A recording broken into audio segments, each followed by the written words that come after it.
大家好，欢迎收看行不离。在大海中航行，如果没有灯塔，没有海图，没有导航设备，同时又遭遇随时突发的暴风雨，后果会是怎样呢？毫无疑问，必定是沉船。彼得·亚历山大·泰格乘坐一艘从魁北克运载大量木材返回英国利物浦的货船，鲍菲斯一家乘坐名为奇迹的爱尔兰轮船，船上载着数百名移民到加拿大，期望过上充满希望的新生活的人们。罗伯特·贝斯特乘坐一艘从加斯佩港装满鳕鱼的船返回海峡群岛，他们都出于不同的原因起航，但都屈服于相似的命运。他们的船只被猛烈的暴风雨袭击，最终被海水浅滩所吞噬。孤立在加拿大魁北克省以东圣劳伦斯湾中部的鱼钩状群岛马格达伦群岛，是欧洲和魁北克之间船只航行途中的一块意外又危险的陆地。目前估计大约有500到1000艘船只在群岛附近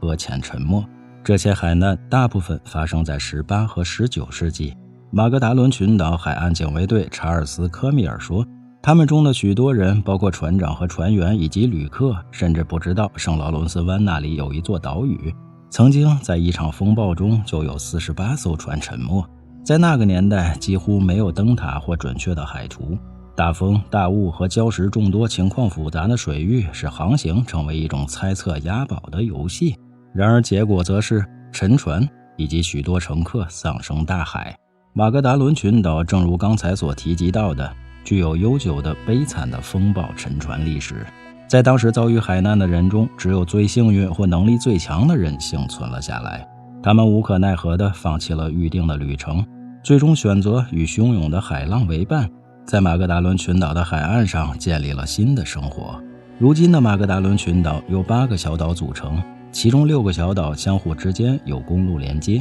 今天这些海难幸存者的许多后裔仍然居住在岛上，尽管他们面临挑战，但他们却很难离开。可能几乎岛上的每个人都可以追溯到至少一个因海难而不得不上岛居住的人，他们深深地扎根在这里。在绝大部分讲法语的马格达伦群岛上，大约有500多名讲英语的居民，他们是来自英格兰、苏格兰和爱尔兰人的后裔，他们中的许多人是移民，而其他人则是在海难后决定留下来的货船上的乘客。现在马格达伦群岛上的岛民也被称为马德利诺特人。马格达伦群岛最早拥有一个当地土著人起的名字，意思是被海浪冲刷的岛屿。早在欧洲人到来之前，土著人就来到了这些岛屿捕鱼和猎杀海豹和海象。1534年6月25日，法国探险家雅克·卡迪亚在他的航海日志中首次记录了马格达伦群岛。当时他给群岛起了第一个名字，来自拉丁语，意为沙子，以纪念群岛美丽的沙滩。如今群岛中唯一一个没有人居住的布里昂岛也是被卡迪亚命名的。1591年，法国水手在群岛附近发现了成群的海象，并决定在那里定居进行贸易。紧跟着，嫉妒的英国人就前来进攻，希望占有这一新资源。1597年，英国清教徒分离主义者弗朗西斯·约翰逊在群岛上进行了第一次协调一致的定居尝试。不过在当地土著人的支持下，法国人取得了胜利，英国人的定居计划以失败告终。1629年，塞缪尔·德·尚普兰在群岛地图上写下了马德林，以当作群岛的新名字。但另一种说法是，群岛目前的法语名字是1663年，当时岛上的领主弗朗索瓦·翁弗勒为纪念他的妻子马德琳·拉弗勒，从而以妻子马德琳的名字来命名的。如果你来到马格达伦群岛，会看到这里同时飘扬着3种旗帜。加拿大国旗自不用说，另外还有一个蓝色的魁北克旗。那多加一颗星星的法国国旗又是什么旗呢？让我们回到1755年。那一年，北美洲东北部的阿卡迪亚人的命运发生了悲剧性的转变。阿卡迪亚曾是法国的殖民地，阿卡迪亚人当时被大规模驱逐。1765年，22个设法避免被驱逐出境的阿卡迪亚人和他们的家庭在马格达伦群岛找到了避难所。当时，一位名为理查德·格里德利的英国商人用铁腕统治着马格达伦群岛，他雇佣着22个阿卡迪亚人从事渔业和捕杀海象的工作。1789年法国大革命后，又有来自圣皮埃尔和密克隆的家庭开始在马格达伦群岛上定居。直到100年后的1895年，魁北克法律允许马格达伦群岛当地定居的马德利诺人买回他们自己的土地，从此他们努力克服困难，实现了自给自足。现在许多岛民仍然悬挂的多了一颗星星的法国国旗，就是当年法国殖民地阿卡迪亚国旗。如今他们认同阿卡迪亚人和魁北克人的身份，至今也仍讲着与法国法语口音差别很大的法语。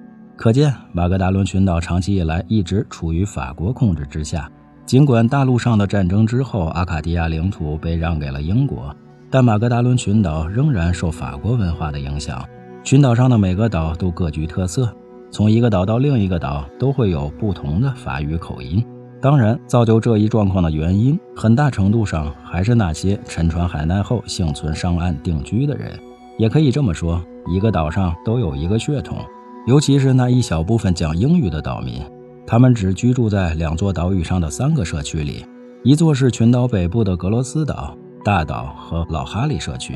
另一座是群岛南部独立的小岛入口岛，岛上只有一个社区，居住着大约100名与世隔绝的苏格兰和爱尔兰人后裔。这2个地方也算是魁北克最古老的讲英语的定居点了。在格罗斯岛上，许多讲英语的人甚至拥有相同的姓氏。在老哈里，大多数姓氏不是克拉克就是邓恩。在大岛最常见的姓氏之一是克拉克，而不是克拉克，这引发了一场拼写的辩论。老哈里的人说大岛的人加了 e， 而大岛人相信老哈里的人去掉了最后的元音。多年来，法语和英语社区保留了他们独特的身份，每个社区都有自己的教堂以及自己的学校。很长一段时间以来，英国人会留在自己的社区，而法国人也会留在自己的社区，并不是说有什么敌意。因为虽然在同一群岛上生活，但社区之间其实很难穿梭。大约在1900年代初期，群岛上岛与岛之间并没有道路连通，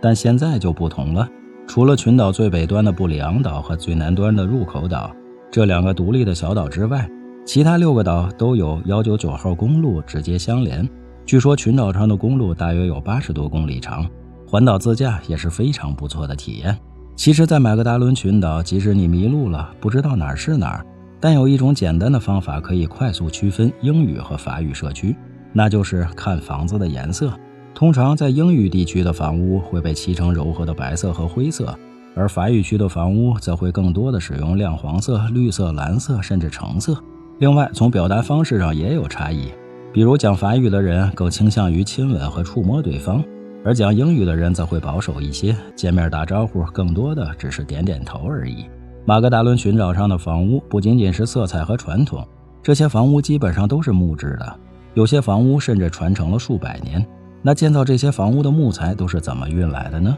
这就又要说到曾经的数百上千艘沉船了。其实当地很多房屋都是用沉船的材料建造的。从现在岛民居住的房屋历史来看，他们的先辈从一些沉船上把木材和铁钉拆下来，然后组装出一栋栋新房子。在老哈里海边的圣彼得教堂已经有100年的历史，这同样也是利用沉船的木材建造的。由于岛上资源有限，为了避免岛上的年轻人前往加拿大其他大城市生活，岛上策划有许多项目为了留住年轻人。同样的，为了保住教堂不会被出售，他们也策划了相关的教堂活动，比如20世纪与海难有关的岛民肖像展。现如今又有人专门制作了群岛周边的沉船分布地图，许多马格达伦群岛的沉船都以各种腐烂状态隐藏在海底，通常只剩下木头碎片，但是从海滩上仍然也可以看到一些沉船。例如曾经为希腊大亨亚里士多德·奥纳西斯所拥有的科孚岛货船，他于1963年在马格达伦群岛海岸沉没，搁浅在海滩，船体卡在沙滩上。据说当时船上的人都得救了。这艘船载着一大堆绿色油漆，岛民们拿了油漆在岛上漆了很多房子，这也是为什么岛上有好多的房子都是绿色的。尽管如此，很多事情发生了好的变化，特别是自18、19世纪以来，当时没有灯塔来引导船只航行。正如爱德华·伯克瑟船长在1828年写道，在这片海面上，由于海流强劲且不规则，航行非常危险。整个海湾没有一座灯塔，在海岸的不同地方发现那么多沉船，实在是可悲，丧生的人数非常多，肯定无法估量。他和其他船长的抱怨终于被听到了。马格达伦群岛的第一座灯塔建于1870年，位于格罗斯岛东北32公里处的博德岩上。如今整个群岛共建成有6座灯塔，这些灯塔与详细的海图、GPS 和其他现代导航方法相结合，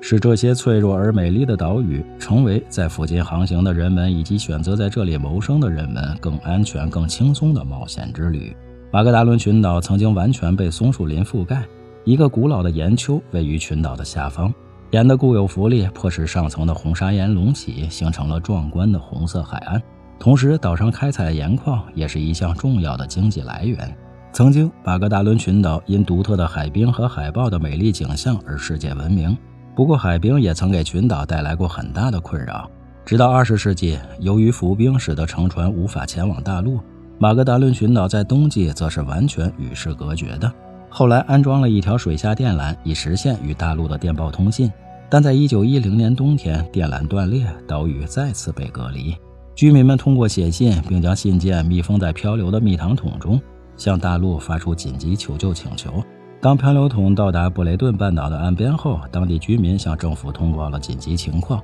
政府派出破冰船前来救援。接下来的几年之内，政府在马格达伦群岛上建造了新的无线电报站，以确保他们在冬季进行通信。打孔机作为生存的象征而闻名，每个旅游商店都有出售复制品。老哈利是著名的海象狩猎活动的地方，他们被屠宰提取油脂，但不幸的是，到18世纪后期，由于过度捕猎，这个物种已经完全消失了。自19世纪后期以来，马格达伦群岛的气温升高了 3.2 摄氏度，是全球平均水平的2倍。曾经大面积的海冰也已经不常见了。气温的升高导致海冰融化，海平面上升，这一变化直接导致了海岸线的崩溃。当年很多建在海边的房屋甚至公路都在受到海平面升高的严重威胁。但温度升高唯一的好处就是这里龙虾的产量提升了2倍。在马格达伦群岛上，这些自豪的阿卡迪亚后裔长期以来一直以渔业和农业为生，但龙虾已经成为当地一项更有利可图的生意。在每年春季开始的为期9周的捕捞季中，龙虾捕捞者通常会捕捞将近7吨的龙虾，但现在带回家2倍甚至更多的捕捞量并不罕见。虽然海象已经消失了，但海豹仍旧是可以狩猎的对象。海豹肉可以制作多种肉制品，海豹肉汉堡也非常受欢迎，海豹皮也可以得到充分的利用。马格达伦群岛除了传统的渔业和农业，现在重要的经济来源还有旅游业。安全的航行为旅游业提供了安全的保障。游客们去马格达伦群岛大多选择从爱德华王子岛乘轮渡过去，方便的是还可以自己开车经轮渡上岛，不过最好要在爱德华王子岛上加满油。马格达伦群岛上总人口不过13000人，面积也仅有200平方公里左右，只有一条85公里左右的环岛199号公路，但每年接待的游客甚至将近8万人。马格达伦群岛四周围绕的白色沙滩和红色悬崖对游客极具吸引力，岛民也以热情好客而闻名，同时不乏才华横溢的厨师、艺术家和工匠。游客可以在岛上享受许多活动，如自驾车、骑自行车、露营、皮划艇、帆板运动、风筝冲浪等。无论是沿着长长的白色沙滩散步，沿着高砂岩悬崖徒步旅行，还是游览当地的艺术画廊，倾听路边的音乐会，都是非常幸福惬意的体验。当然，在旅行的途中，用眼睛捕捉色彩缤纷的小房子也是非常令人愉悦的。怎么样，这样一座由沉船包围的群岛，你喜欢吗？来次旅行长一点姿势，有什么问题请留言，欢迎转发点个赞。最后别忘了下期内容更精彩，我们形影不离。